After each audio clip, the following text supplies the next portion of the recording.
인구의 미래, 제니퍼 디. 나치와 최근 인도네시아와 네팔의 시위. 1차 세계대전이 끝난 뒤 젊은 성인층은 독일 인구에서 가장 큰 비중을 차지하고 있었다. 생산 가능 인구 중 대략 18세에서 30세까지의 인구 비율이 유난히 높아 인구 피라미드 그래프에서 도드라지게 튀어나온 모양이다. 최근에 시위가 격렬해지고 있는 인도네시아와 네팔의 경우도 유사하다. 해마다 새롭게 노동시장에 진입하려는 청년의 수가 점점 늘어나지만 일자리도 미래에 대한 희망도 없었다. 그들에게는 정치적 폭력을 휘두를 만한 동기가 있었다. 당시 노동자 수는 정점에 이르렀지만 경제는 장기 침체에 빠져있는 인구 통계상 폭풍 전야였다. 나치가 정치적으로 도약하던 시기와 맞닿아있다. 나치 독일과 최근의 인도네시아와 네팔이 차이점이라면 국가의 변화를 약속한 정치적인 대표자가 있었는지와 없었는지에 있다. 노동인구로 새롭게 진입하는 사람의 수가 해마다 늘어나는데 새로운 일자리가 그에 맞춰 늘어나지 않는다면 실업자가 급증하게 된다.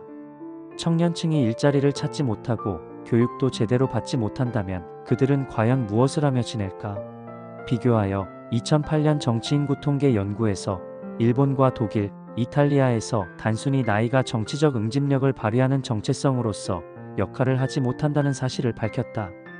나이가 지역적 정체성을 대체할 수 없었다. 예를 들어 바이에른 출신의 16살 청소년은 다른 지역의 같은 나이층보다 같은 바이에른 출신 60세 노인과 정치적 공통점이 더 많았다. 동일 연령 집단들 내에서도 지지하는 정당이 매우 다양하다는 사실을 알게 됐다. 인종, 계급, 그리고 젠더의 동일성이 대개 나이보다 훨씬 더 정치적 결정에 영향을 주었다. 고령화 사회에서의 기회. 성장이 가장 중요한 목표인 경제구조를 원한다면 고령화된 사회에서의 소비는 서비스 부문 특히 보건의료 서비스 쪽으로 점점 더 이동하고 일반 소비재나 주택과 같은 자본집약적 재화 부문에서는 멀어질 것이다. 특히 제약회사 같은 보건의료 산업은 해당 부문에 대한 소비 지출의 증가로 크게 성장할 것이다. 이런 특정 부분 외에는 침체될 수 있다. 노인들은 아직 개발되지 않는 채로 남아있는 거대한 소비자들이다. 보건의료 서비스 같은 일부 산업은 노인 인구 비율이 높은 사회일수록 더 크게 번창할 것이다. 베이비붐 세대들이 노인이 된 지금 이들 거대한 소비군에게 필요한 제품과 서비스를 팔 기회가 열렸다.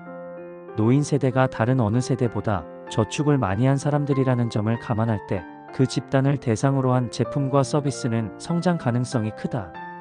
2015년 미국에서 50세 이상 노인들이 소비로 지출한 돈은 5조 6천억 달러인데 반하여 50세 미만이 지출한 돈은 4조 9천억 달러였다. 의료와 관련 기후변화는 새로운 전염병을 촉발시킬 가능성이 있다. 지난 30년 동안에만 발견된 새로운 질병은 30종이 넘는다. 동물들로부터 인간에 전염되는 질병을 말하는 인수공통전염병이 새로운 질병 30종의 약 75%를 차지한다. 도시지역의 확대와 인구 증가 이동성은 이러한 새로운 질병들의 생성과 전파에 중요한 역할을 한다. 특히 열대우림 지역의 농지를 개간하고 동물의 서식지를 파괴하면서 인간과 동물의 접촉이 잦아지고 있다. 이는 지금까지 존재하지 않았던 인수공통전염병의 등장을 예고하고 있다. 지구온난화와 기후변화는 새로운 지역으로 질병들을 전파시킬 것이다. 예컨대 모기는 이미 활동무대를 점점 넓히면서 황열병 같은 질병을 다른 지역으로 옮기고 있다. 에볼라는 열대우림 지역의 나무들이 완전히 잘려나가고 박쥐들이 보금자리에서 쫓겨나거나 또는 사람들이 전염병에 감염된 침팬지를 잡아먹을 경우에 동물에서 사람에게로 전염된다. 기후변화로 인한 지카 바이러스, 댕기열, 치쿤구나야 바이러스처럼 이집트 순모기가 전파하는 전염병의 지리적 확산은 기후의 불안정성 때문에 점점 더 넓어지고 있다. 아프리카 국가들의 분쟁이 자주 발생하는 이유, 자기적인 개념 설정. 우리 대다수가 어쩌면 인종과 민족에 대하여 고정된 개념으로 생각할지 모르지만 실제로는 시간이 흐르면서 바뀌는 상상 속의 공동체다. 아프리카의 르완다에는 후투족, 투치족, 트와족 이 주요 세 종족 간의 결혼은 여러 세기 동안 일반적인 일이었다. 이 종족들은 같은 언어를 사용했고 이민아라는 신을 함께 믿었다. 문화도 공유했다. 이러한 유사성은 벨기에의 식민지 정권 아래서 종지부를 찍었다. 르완다인들은 거의 한 세기가 지난 지금까지도 여전히 폭력적인 사회 격변 상황에 처해 있다. 벨기에 식민지 정부는 암소를 최소 10마리 이상 소유한 르완다인을 투치족으로 10마리 미만 소유한 르완다인을 직업에 따라 후투족이나 트와족으로 새롭게 범주화했고, 그렇게 만들어진 정체성은 후손들에게도 그대로 이어진다고 선언했다. 이 새로운 범주화는 전통적인 사회, 경제적 측면을 제거하고 르완다인 신분증에 새로운 종족명을 추가함으로써 이를 인종으로 고정화했다. 르완다 사회는 1994년 끔찍한 집단 학살이 자행되기 전부터 지배층이 임의로 규정한 종족들로 점점 더 분열되었다. 벨기에인들이 떠난 뒤에는 더 악화되었다. 넓게는 최근의 인도와 파키스탄, 캄보디아와 태국의 분쟁도 인위적인 국경선의 설정이 한 가지 원인이 되었다. 한국의 인구, 남녀 커플이 공식적으로 결혼하지 않고 한 집에서 사는 나라들이 많다. 특히 중앙아메리카와 남아메리카 국가들이 그렇다. 칠레와 아이슬란드에서는 신생아의 약 3분의 2가 혼외 출산으로 태어난다. 벨기에, 덴마크, 프랑스, 멕시코, 스웨덴 같은 나라들에서도 전체 출산의 절반 이상의 부모가 법적으로 결혼을 하지 않았다. 오늘날 전 세계적으로 혼외 출산은 증가하고 있는 추세다.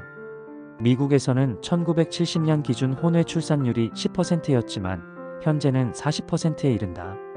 유럽에서의 비율은 그보다 훨씬 더 높은데 프랑스의 경우 무려 60%가 혼외 출산이다.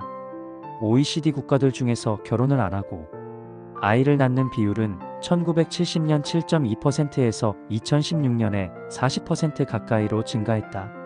하지만 이러한 평균 수치는 일부 선진국들의 경우 혼외 출산을 개인적 오점으로 생각하기 때문에 여성들이 혼외 출산을 선택하지 않는다는 사실을 보여주지 않는다.